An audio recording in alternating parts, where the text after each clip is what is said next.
right, welcome to Our Experience, an ASCP podcast. I am one of your hosts, Chad Wurz, alongside my partner in crime, Tom Hansel, and we have a very special episode of our podcast today. We've got one of our own senior directors in the studio today, Erik Koster, who is our senior director of meetings. Hello. He is a avid bike rider, a culinary trained chef. And if you think about roles and responsibilities at ASCP, he is really the director of the meetings, the annual meeting. Alex, who is our podcast producer today, is kind of the producer, and the two of them work together to make sure that the experience at annual meeting is a good one for all of our members and all of our vendors that attend. This year we're in Orlando, Florida, or Kissimmee, if you want to be very specific, at the Gaylord Palms Hotel, where we've been in the past. But I'll start and just let Erik kind of introduce himself. Hey, like Chad said, my name is Erik Koster, Senior Director of Meetings here. Just to go off what Chad said, the hotel is fantastic, the Gaylord, and we have been there before. But at the same time, we have not been there before. The space we are in is brand new. We'll be one of the first people to utilize it. When we were there in 2020, we went on a hard hat tour, but they've completely recreated, in my mind, what the normal Gaylord look and feel is. They've themed it more towards what a Florida hotel should be like, with lighter colors, just a more relaxed feel to the overall environment. And there's also a new wing of hotel rooms. So really looking forward to having everybody come out, see this new area, and really enjoy themselves like they've never been there before. Awesome. I mean, a lot goes into this. I think people don't understand to some degree how much goes into this. We make these decisions on hotels and venues 4 and 5 years ahead of time. We've had a couple, and we haven't had that much really comments this year. The meeting is in Florida, but you know, we can't make decisions like politically about whether we like Florida or not, or any of our venues. But I want people to understand that what really drew us to go back to the Gaylord was our experience in 2020, which was obviously the end of that first year of COVID. We chose to have a hybrid meeting. We had over 750 attendees. Probably 600 of them were online, but 150 of the intrepid souls came to Florida, and we had what looked like a regional meeting, but ultimately was a live meeting for those attendees at the Gaylord Palms. And what really, I think, endeared us to the Palms was the staff. Mm-hmm. The staff were so appreciative that we came when no one else was coming and doing meetings. This is their livelihood. This is how they work and get paid. And they were wonderful. And really that was probably the big reason we were convinced to come back 4 years later and revisit the Gaylord Palms. Just any thoughts on that from your perspective? No, I mean, it was an amazing experience to try to work with a hotel when neither of us knew what to expect, how to kind of traverse this new area, where it basically came down to, we recognize we have a contract, but we also recognize we have a way out of the contract, but we still would like to bring you business. How can we do this together? And so they worked closely with us and were able to provide a level of service that you only get when people care.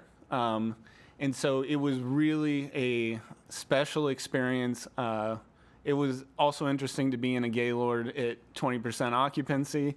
But at the same time, it really showed us that this is a staff that understands hospitality, also a management group that understands partnership, and we wanted to repay that, and also take advantage of this new space that they have. And we really got a nice deal with that.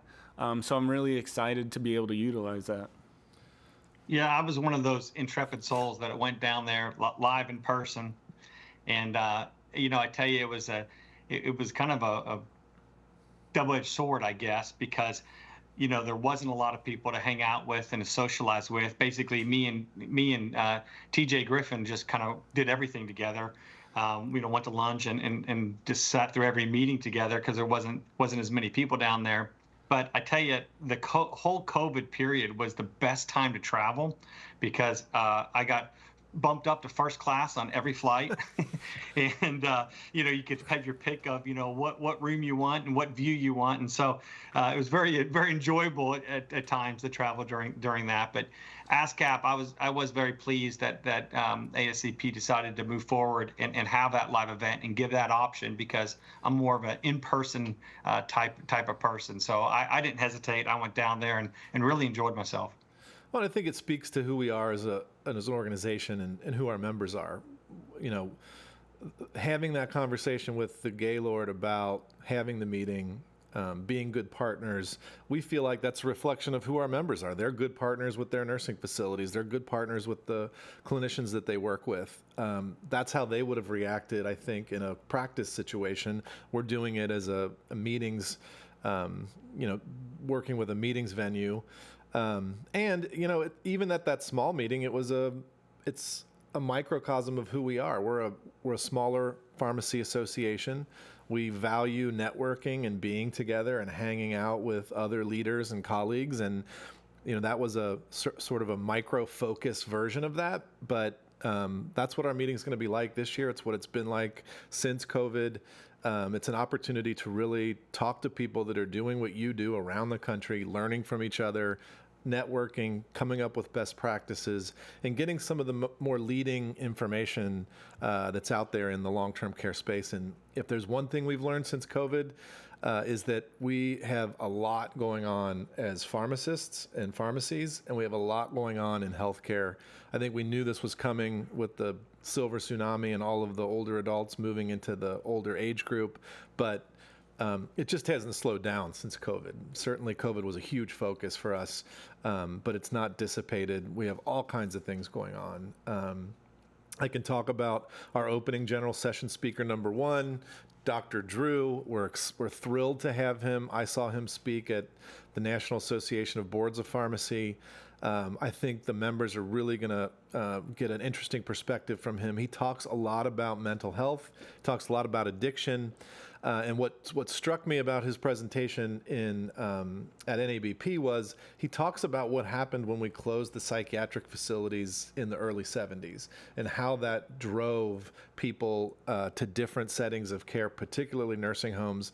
It's something that we've always talked about being in this industry, but to hear somebody from the outside talk about it and explain the impact, I think will be very interesting and profound for our members to understand as we kind of grapple and go forward with mental health issues in long-term care. And I know, Tom, opening general 2 is Anthony Cha-Cha, and I'll let you kind of describe what he brings.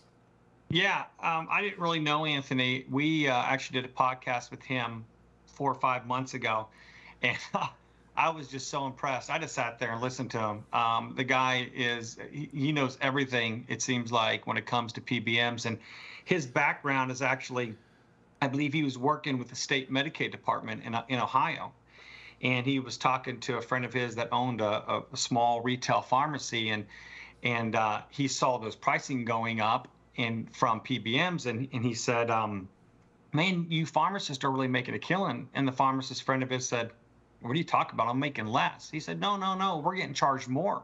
Medicaid's getting charged more. And they start getting together, start pulling their data and analytics together. And that's what sparked off really, I guess, his future, which was, man, these PBMs are winning from both sides. They're paying pharmacists less, they're charging more, and they're the ones that are keeping the profit here. And so that really caused him to launch a couple different companies that just purely did analytics about what PBMs do, and exposed a lot of stuff. If you remember a couple years ago, there was an uproar from Ohio State Medicaid, and PBMs got shown really in light of what they have been doing. And now other state Medicaid companies are hiring his company to go in and do that same analytics. And I think he's one of the main reasons, his efforts and his partner's efforts, one of the main reasons why we have so much concentration and discussion about PBMs today. So I'm excited to have him come back and speak. He's really phenomenal. Yeah, and we'll get into maybe some of the more operational long-term care pharmacy, clinical consultant pharmacy topics maybe a little later in the podcast. But let's go back to our guest, Erik. I think other than venue, the next thing that people think about, or certainly that we think about when we are trying to build an experience, is the food aspect. So, I have a joke to enter into this transition, but the joke is BB hungry? And of course, this is a Star Wars joke about the droid. Is BB hungry? And the answer is no, BB-8. All right, that's a deep cut for Deep cut. For you Star Wars fans. You can edit that one out later, Yeah. Alex, just FYI. I don't know how to transition that to food, but what am I talking to? Food. Like talk about like what you build in terms of an experience for our members when they come. It's part of its venue. Yeah, I mean, part of its experience. well, like Chad said, I come from a background hospitality, but I also spent a lot of time in the kitchen. Part of that time in the kitchen was as a banquet chef, so I know I have an understanding of what's possible, what we're able to do, the best ways to do it. So we really push the hotels, ask them for things that are not necessarily on the menu. But at the same time, one of the things we're looking into more is we want to deliver a amazing product, but at the same time, we're also now looking at food waste. I mean, we want to make sure that we're taking that into account. So we are looking at that, working with the hotel. This year, we're going to get measurements of how much we're actually producing. But hopefully it's going to be none, because we're going to have an amazing spread. When we were there in 2020, the food that they delivered was some of the best, if not the best, hotel banquet food I have had. And so looking at what we're have in store for this year, I'm really excited that we're going to be able to repeat some of that. But with their chefs fully staffed now, we're going to be able to push them further. We're going to be able to see some new things. One of the things I'm really excited about is Saturday, our party. For those of you who were able to attend last year, first off, the overall meeting last year was probably the most energy I have felt at one of the meetings. The attendance at all of our sessions was almost standing room only at all of them, where every person who was on site was attending almost everything. And so the energy around that, all the spaces were packed, is something that we hope to carry on to this year. And part of that was that Saturday night party. There's no denying that education is very important, and networking is very important. But blowing off some steam with a great band at a great party is also very important. And those also go to networking moments as well. So we're looking to carry that momentum from last year into this year. We've got another great band lined up. I mean, the night before, they're the headliner at the Hard Rock in Orlando. Then they're coming down to us. And we have a costume party. We really hope everybody comes, dresses in costume. We'll have prizes for best costume. We will also have, specialty drinks within the theme of Halloween, and then we'll have fantastic food out there as well. So we're really looking forward to that again. And in line with that as well, last year we had our first duck race. It was a really great success, and it's for those of you who weren't there last year, you will be able to find rubber ducks or tickets for ducks from different exhibitors. They'll be hidden in different sessions. You come down, we put them all in the pool, and they race. It'll be around this lazy river, which at this hotel is a rapid river. So it's a great time, and again, we'll have some food and drinks down there for you to enjoy, and then you'll go from that straight to the party. So, any bets on how many people show up as a pharmacist at the costume party? I mean, I'm going as Tom Hansen. You better shave your head. Right? well, the theme of the night is Fright of the Pharmacist. So I imagine some zombie pharmacist, just... Or just ones in white lab coats. Yeah, I mean, the people who forgot to pack a costume but still have their work clothes with them. Yeah, I'm sure there'll be a few of those. Absolutely. Hey, I haven't dispensed drugs in a long time. Me going as a pharmacist is a costume. It is. That's scary, right? Yeah. Me too. Well, let's talk about, we're in Disney. We're in Orlando. Yeah. You've put together some things. We recognize that, and part of the reason that if you attend the meeting, you have access to the recordings of the CE sessions is we understand people are going to go to the pool, Right. enjoy the rapid lazy river, I guess. Right. Maybe even leave and go to Disney. It's not very far away from the hotel, which leads me to my next joke, which is, why is Peter Pan flying around Disney World all the time? I don't know why. He never lands. But ching. Well, That's going to be a peanut butter joke. to Chad's comment, not about Peter Pan, we have been able to work with Disney, and we can offer our attendees discounted prices to Disney. But really, the cool thing is we're able to offer what is not available to the public, which is half-day passes. So if you want to attend just in the morning, or just at dusk, which probably would be my preference, because then you get to see all the fireworks. And also, to Chad's point, we are so close that from our meeting space, we will be able to see the fireworks from Disney, which I think is pretty cool. So, yeah, if you want to bring family, there's 3 different pool areas. If you've never been to a Gaylord, they've got a ton of kids' activities there. And we do have rooms available at our rate up until that Monday night. So if you want to stay, we have another rate that you can stay at Sunday night. You can stay at Monday night, still at our low rate. So I've got a true story about this event, the annual ASCP at Disney World, that I've got to tell everybody about. This was probably, 15 years ago, and we were at the Gaylord, and I did what you just said. I connected, brought my family down. My kids were all pretty young at the time, and we attached this trip from Raleigh, so it's about a 9-hour drive, to going to Disney for 3 or 4 days. And I was driving down. It was late, probably 10 o'clock at night before I got there, and about downtown Orlando on the interstate, and this truck swerved in front of me and left me just hitting a crate, just head on.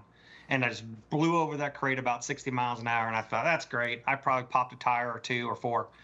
And so I started pulling to the side of the road, and my tires never went flat. And I thought, oh man, I avoided any harm. And put another 15 miles, pull up to Gaylord, pull on up, and we had a minivan at the time, and parked there where they have valet, there to take your car. And I get out and open the sliding door for the minivan, and my little toddler's shoe fell off, and I bent down to pick it up, and I smelled gas. I looked down, and from that crate was a 2x4, pierced my gas tank. Oof. And I had been squirting gas for 15 miles. And I said, valet, you come park my car? He came up and he goes, oh my gosh. He goes, you got to move your car. I said, I'm not moving a car. He goes, you drove it up here. And I said, I don't care. That thing's going to explode. Kids, get away from the car. I said, this is your problem now, Gaylord. And so since then, we obviously got it towed, got it fixed and everything. But crazy incident. And since then, when Gaylord sees me coming, they just flag me down and say, don't park here. Just park somewhere else. So you were the guy. Yeah. No, I'm kidding. I was the guy. That guy. One more thing I would like to note about the Gaylord. those amazing rates at our hotel closes October 3rd. So you got, about 10 more days. So everybody, please go on our website, make your hotel reservations. Because if you go and check online just what their going rate is, you will realize how much of a deal this is. And that's another reason why we make these contracts so far in advance. Last year we were about half of what the going rate was at the JW because hotel prices have skyrocketed, and we locked these in 4 or 5 years before that happened. And so you'll see as these meetings keep progressing, you'll see that our rates are significantly lower than what you're seeing. So we just want to really make sure people have an opportunity to take advantage of that. Absolutely. I'm glad you brought that up.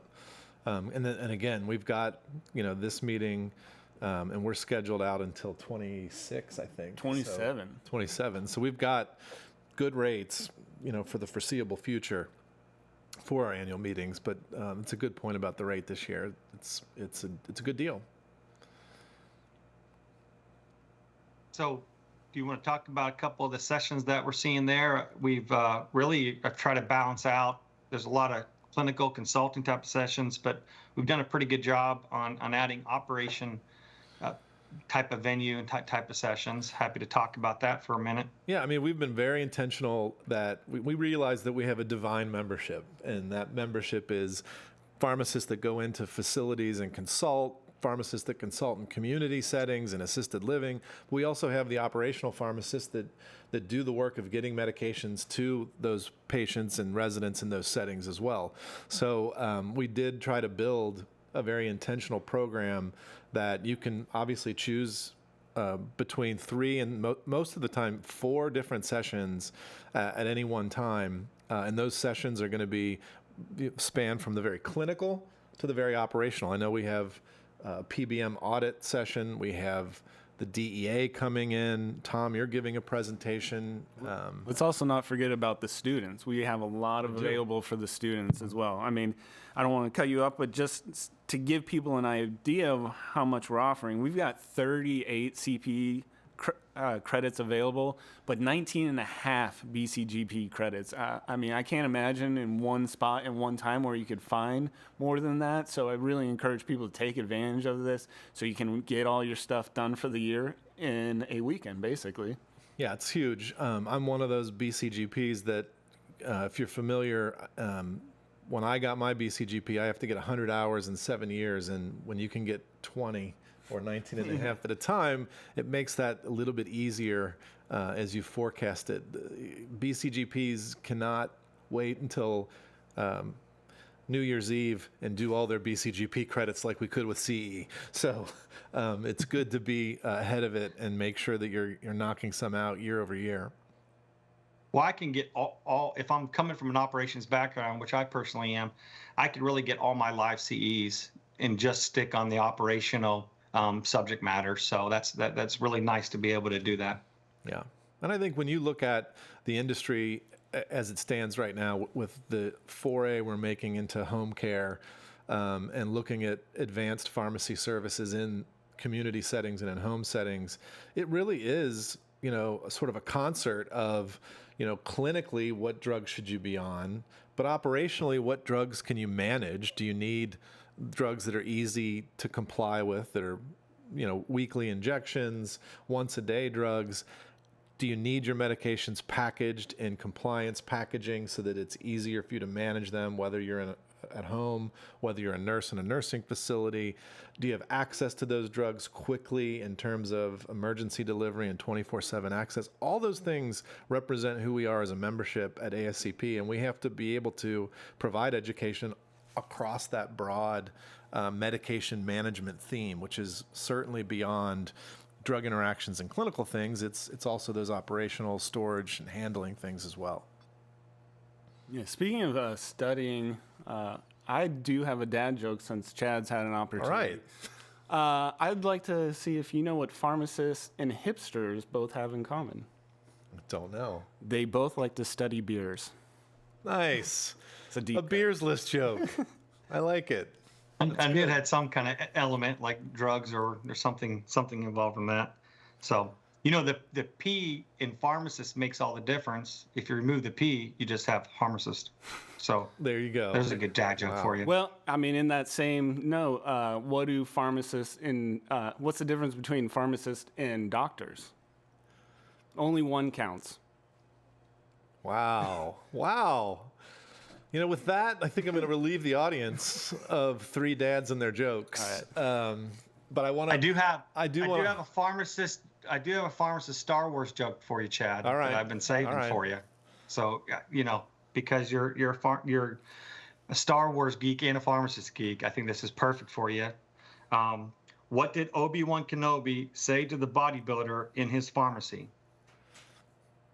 These are not the roids you're looking for. Oh, that's a good one. I like that one. I'm going to use that one. My kids will just like want you that to give one. them credit. My You can kids will use like it. that like they like all my jokes, which is not very much. All right. Well, Eric gave you a tip. October 3rd is the last day to book a hotel. That's very important. We ran out of hotels last year. We had to get secondary hotels. So make sure that you get that hotel booking in by October 3rd. The meeting itself is the 26th through the 29th of October in Kissimmee, Florida, Orlando, at the Gaylord Palms.